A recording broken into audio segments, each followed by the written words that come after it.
መተዳደሪያሻው ምንድነው?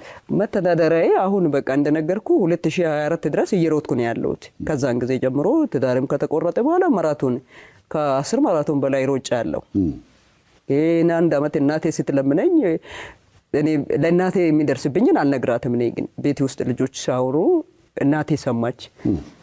በየቀኑ እኮ እንዲህ ሙከራ እየተደረገባት ነው ምል ትሰማለች። በጡቴ ይየሻለሁ ብላ በቃ አስማለችኝና እግሬ ላይ ወደቀችው። እንዴት ወጥቼ ትሬኒንግ ልስራ? ከዚህ በኋላ በዚህ ምክንያት የሚመለከታቸው አካል በሙሉ ተማጽኛለሁ። በደል እየደረሰብኝ ነው እዩ ብዬ ማለት ነው። ዛሬ ወደ ሚዲያ የመጣሁበት አጋጣሚ ቢኖር ህዝቤ እኔ ያለሁበትን ገለቴ ለምን ጠፋች? ሁሉም የአገሬ ህዝብ ይወደኛል፣ እኔም ወዳችኋለሁ። አገሬንም ለማገልገል እስከ መጨረሻ ደግሞ በጣም ቁርጠኛ ልጅ ነኝ። እኔ አሁንም ቢሆን የኢትዮጵያ የቁርጥ ቀን ጀግና ልጅ ነኝ። አገሬን ያስጠራው ሲኖርም ኢትዮጵያዊ ሲሞትም ኢትዮጵያዊ ነው ብዬ የሚጠራው ራሴን ከሀገር እንዲጠፋ ነው ይሄ ሁሉ እየተደረገብኝ በደል ማለት ነው። እኔ አልጠፋም። አገሬን ባንዲራ ለብሼ አገሬን አገልግያለሁ። አገሬ ነው የሚሞተው።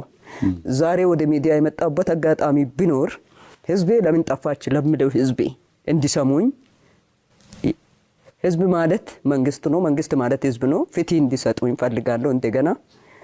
በሁለተኛ ደረጃ ደግሞ ጠቅላይ ሚኒስትር ዶክተር አብይ አህመድ በዚህ ሚዲያ እንደሚሰሙኝ ተስፋ አደርጋለሁ።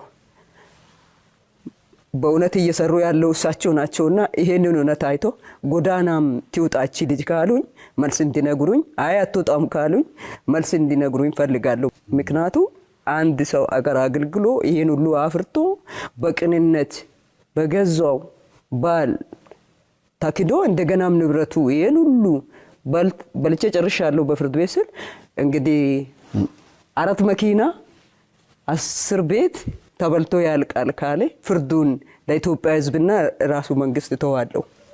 ግን እኮ ከሰበር በላይ ደግሞ የህገ መንግስት ጉዳዮች አጣሪ አለ። ከዚህ በላይ ምንም ማሄድ አልችልም እኔ በቃ። ምክንያቱም አሁን በአራጅ ሊወጣ ነው ቤቱ። ከዚህ በኋላ ለአራጅ ወጣ ነው። ህግ አጣሪም ቢባል ምንም በቃ እኔ ተስፋ የለኝም። ማንም አይሰማኝም። በቃ ህዝቤ እንዲሰማኝና ጠቅላይ ሚኒስትር ዶክተር አብይ አህመድ እንዲሰሙኝ ይሄንን እማጸናለሁ፣ ጥሬን አቀርባለሁ። ከነ ቤተሰብ ጎዳና ላይ ሊወጣ ነው እኔ